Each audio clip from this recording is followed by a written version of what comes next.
بسم الله.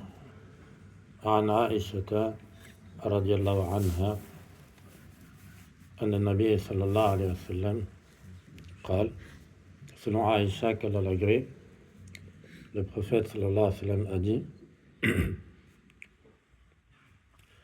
Inna lil qabri baghta falaw naja aw salima ahadun minha la naja Sa'd ibn Mu'az.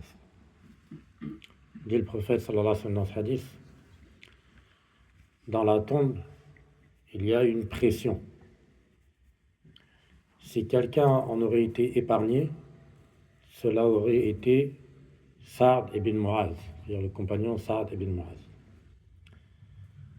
الضغطة يعني أن القبر أو جانب القبر يعني يلتقيان على جسد الميت.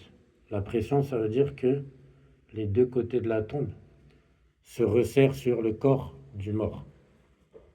وهذا أقل ما يشعر به الميت كل ميت ولا ينجو منها أحد كما في الحديث. Et ça, tout mort, toute personne y goûtera, comme c'est écrit dans le hadith. Même les compagnons, par exemple là dans le hadith c'est cité Sa'd ibn Mu'az, et Sa'd ibn Mu'az, il fait partie de ce qu'on appelle les sabiqin al-awwalin, c'est-à-dire les premiers qui ont embrassé l'islam.